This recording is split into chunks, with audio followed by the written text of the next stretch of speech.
There's a way to seize the day. There's a place for the precious people. Hi guys, Tania Rose here, and today I'd like to talk a little bit about self-improvement. Now, why would a person want to go to the effort and hassle of making some kind of self-improvements? And what are self-improvements anyway? You know, we hear a lot on social media about, doing things better, different, trying new things, being mindful, being nurturing, being more caring, trying to face our fears, facing different aspects of ourselves, maybe flaws in our personality and things. It just sounds like so much hard work and effort. Why would a person want to go through all that? I mean, after all, aren't we just who we are? And how much of the world can we actually change? Life happens, stuff happens. Can I really control any of it? Well, it's a really good question. But imagine for a moment that you were able to change your experiences in your life. Yeah, you might not be able to change what happens to you, but imagine if you could change how you experience life, regardless of whether it's good or it's bad or how you are or who you are. There are a lot of factors that go into making us who we are. Our upbringing, for example, the way we were brought up, the attitudes of the people around us, the behaviours that we learned. Some of them we may have experienced ourselves out of our own experiences, but a lot of things when we're young, particularly under the age of 6, we actually learn that behaviour. We learn to react to certain things in a certain way based on the people around us. So if you've had a bit of a tough time when you were young in your family life, perhaps you didn't even have a family life, perhaps you were sort of moved around and things, that can really influence the way we are. Another really key factor is the environment that we find ourselves in. So obviously life is very different in different parts of the world and for different people, sometimes even in your own city. So environmental factors can be things like how well off you were. Were you poor? Were you educated? Did you have access to healthcare? Things like that. So the things that really affect your experience in the physical world. Environments are very influential in the same way that upbringing is. Another key factor is the experiences we have. So those experiences might be things that were events that happened, possibly good events, perhaps some tragic events, the kind of things that happen to us, life stuff. The stuff that we can't control. You know, maybe a house burnt down. Maybe you found yourself in a very, very toxic environment in your family, relationships. Maybe you felt like that you couldn't really be grounded because you were moving around a lot. Those kind of things all go into our experiences, and the way we react to those things when we're experiencing them influences then similar things that happen to us. Maybe not the same kind of things that happen to us later on. Maybe we hopefully won't have to experience another tragedy. But there may be something similar about a situation that kind of triggers some kind of response, reaction that we've had in the past. Another key factor is the knowledge and the wisdom that we've gained from our experiences. So, for example, when you're little and you touch say a heater or some kind of hot thing and you learn that don't touch that, it hurts, that's very painful when I touch that, it's hot. We learn then to be mindful of those things. And experiences like that and the wisdom and knowledge that we gain can come from everything that we experience in life. So we build up this kind of bag of rules, if you like, don't touch hot things, be mindful of these things. Don't jump downstairs. You could fall and hurt yourself. Don't walk on icy ground because you could find yourself sliding along and doing yourself an injury. So there's all kinds of things, obviously, in the emotional world too. And that can really affect how we deal with things. The rules that we have built up in our own heads when we go through life and we have other experiences. So, imagine for a second that though we are wired with those kind of things, those kind of reactions to things based on our upbringing, the environment that we've had and the experiences that we've had, the wisdom that we've gained as well, or the knowledge base that we've created. Imagine for a second that even though we are like that, we can actually choose how we deal with things in the future. Because really, we can. We can make a choice to change the way we experience the world. I want to talk to you a little bit about the difference between reaction and response. Reaction is what happens as an automatic thing. Touch something hot, the reaction is to pull away. Yeah, you find yourself in a situation, maybe in a confrontation where, because of your experiences in the past, because of your background and who you are, you may find that you suddenly close up. You don't want to have a confrontation, or you walk away, or you blow up. You let loose, and all this anger and things comes out. Those kind of things are reactions. They're generally things that we just don't even think about. It just happens. Something happens in our life, and we react in a certain way. There is the other side of it, which is a response. Now, a response is the kind of thing that you actually choose. So, for example, let's say a confrontation happens. Someone comes into the room. You may know in yourself that you're the kind of person to really blow up and get really fiery if confronted, if accused of something that perhaps you didn't do. So we can either go with our reaction, our natural reaction, or we can take a moment, if we're aware of that we would react that way, if we're aware of it, and then we choose to have a different response. Can you imagine the potential change in that situation, the potential change in outcome? We can influence things by choosing to respond instead of reacting. Now, how do we go about doing that? Well, we have to get to know ourselves. And I mean, honestly get to know ourselves. If we do want to make improvements in our lives, which when we start improving the self, all manner of things can happen. Relationships can improve. Your relationships not just with loved ones, but perhaps with colleagues, which can lead to different job opportunities. There's a whole bunch of different stuff that can go on that we can actually influence, even though we can't actually change what happens necessarily to us. We can change the way we experience our life. So if we're going to be honest about ourselves and the kind of reactions that we have in life, then we can start making changes and start working out how we feel we should best respond to a situation. It's not easy.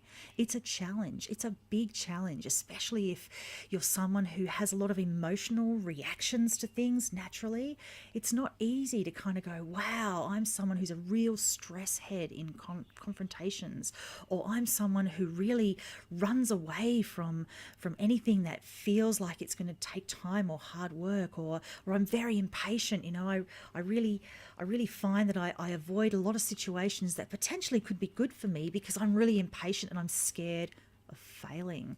So when we can start to identify the way we are and think, well, actually, I would like to make changes in my life where I feel I have more control. Being honest is the best way to start. Now, the thing about being honest with yourself is we don't see everything about ourselves. We are looking through life through this camera, which is our own perspective.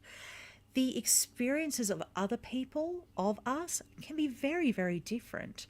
Sometimes we find ourselves in a situation where we've got a few people telling us, you know what, you look like you're really lazy. And you're thinking, wow, I don't feel like I'm lazy. I feel like I'm trying to do lots of different stuff here, and I don't know, I don't think I'm lazy, but maybe there's something in my behavior that's giving the impression that I'm lazy. Maybe I'm not lazy. Maybe I'm just afraid of failure, Maybe I just don't want to go on and do study because I think that, I'm worried that I'm not going to be good enough, smart enough. I'm not going to choose the right course, that kind of thing. There's a whole bunch of stuff that can come up for us when we start actually trying to find out who we are and how we are and what we actually do reactionary in the world. But it's a really healthy way of making changes. Start finding out what it is you do, how you react, and then being able to go, well, actually, I really think it's well within my best interest to get on with my boss. I don't see eye to eye to him. I think he's a bit of a dill, maybe, or maybe you just think he just can't see the wood for the trees. Maybe he's not in the right job as far as you're concerned. But rather than fight with him, which is what you normally do because you kind of clash heads, maybe one of the things that you could choose to do is be a listener. Listen to his things. Just listen. You might find then, even though you'd like to say a lot of stuff, you might find that his response to you being an ear is actually a really good one that leads to possibly better situations for you, more opportunity perhaps. Perhaps you might go, you're a really good listener. Maybe you should come with me and when I go to this meeting and maybe if you just sit there and listen, because you're a really good listener, maybe you can pick up on some of this stuff that's going on and we can, get a better, situation for all of us who work on the third floor. You never know what happens, but you can try different things and see what works. Now, all of us have stuff that goes on that makes us really reactionary. All of us have flaws, if you like, or we just have characteristics that make us reactionary. But if we choose to be responsive, we can actually influence those things in our lives that are happening all around us, in our relationships, at work, and stuff that really can help with anything that we choose to do and can open doors for us as well. And that's a pretty good thing. All right, so tips for self-improvement. Being aware of everything. You kind of can do it if you think about yourself being an observer, as if you're being a movie camera, just watching and observing what's going on. Sometimes if you find yourself in a situation where you're really reacting in a certain way, how about you try and observe you doing that? Becoming aware that, wow, yeah, I do that.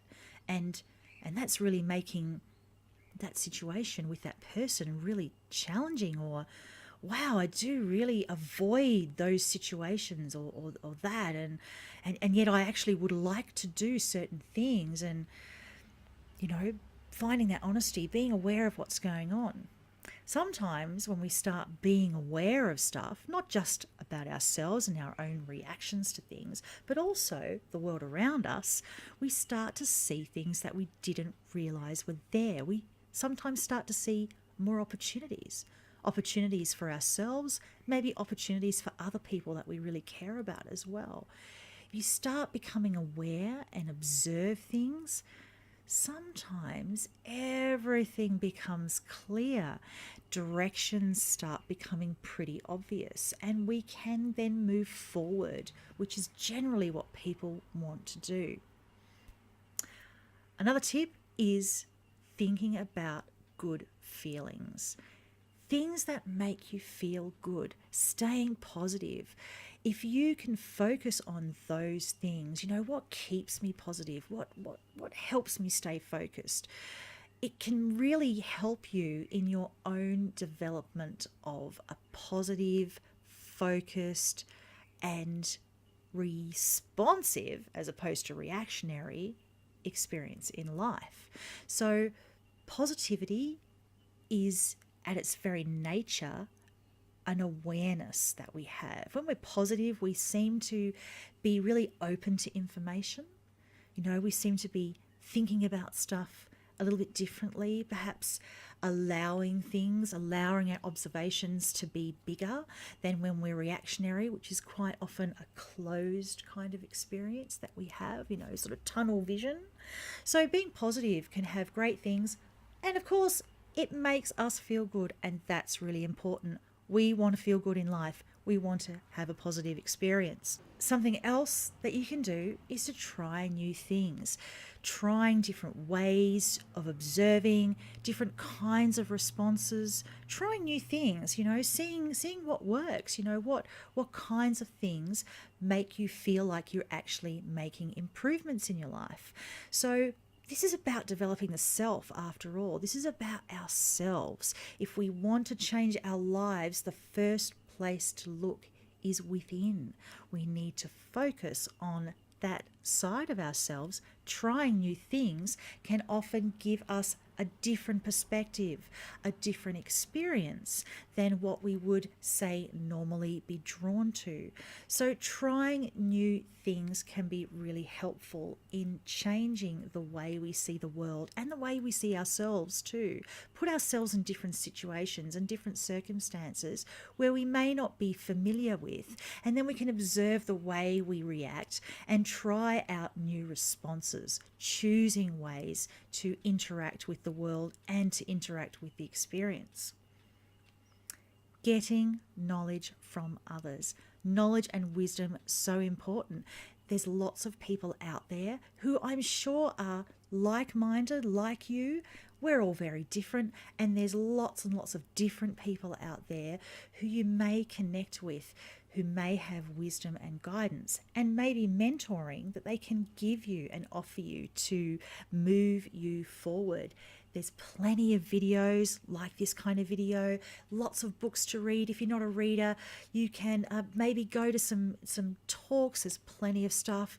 There's TED Talks as well. There's so much information there about different ways that you can experience and learn through somebody else's knowledge and wisdom that they have accumulated. And sometimes it can be a cultural thing too, maybe look close to home.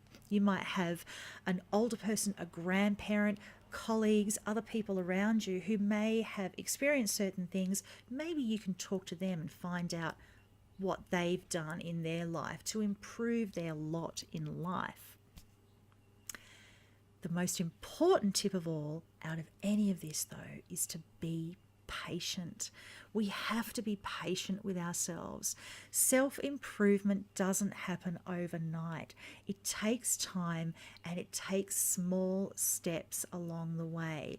You think about, walking 1,000 miles. We have to start with a single step, which leads to another, which leads to another and another. Being patient with ourselves can be a challenge in itself, particularly if we're the kind of people who maybe give up easily, or we're the kind of people who have high expectations of ourselves. The fact is that we have to teach ourselves and our brains new ways of actually dealing with the world and interacting with the world. It's kind of like reprogramming a computer. We have to reprogram ourselves and our brains, which then can help us experience things in a different way. And it starts off with the small things. It's helpful sometimes to give yourselves messages of patience. Focus on patience. Remind yourself. Leave little notes around perhaps so you can remind yourself it's okay, one step at a time. Patience is the key. Every good thing takes time. Patience, very important. Perhaps the most important ingredient of all. So, is it worth making the change and actually going and trying to do some self-improvement? Well, I think so. I know for myself, I'd like to keep on improving my experience of life, because I really would like to have an enriching experience in life where I feel like I'm maximizing its potential and maximizing my own potential. So is it worth it? I think there's a lot that people can gain out of actually putting the time and effort into it. Factors, remember, that do influence how we are include our upbringing, our environments that we've experienced, the experiences in life that we have accumulated, and the knowledge and wisdom that's come from having those experiences. Tips for self-improvement. Be aware. First and foremost, be aware. Focus on positive and good feelings. try new things. Get some knowledge and some wisdom from other people around you as well, and be patient with yourself. Very, very important. Okay, that's it from me. That's all I have for now. Please share this video if you feel it's going to help somebody, and like and subscribe if you'd like to be made aware of the next episodes in this series of mindful change. I'm finished for now. Thanks for watching, and take care of yourself. There's a way to seize the day. There's a place for the precious people.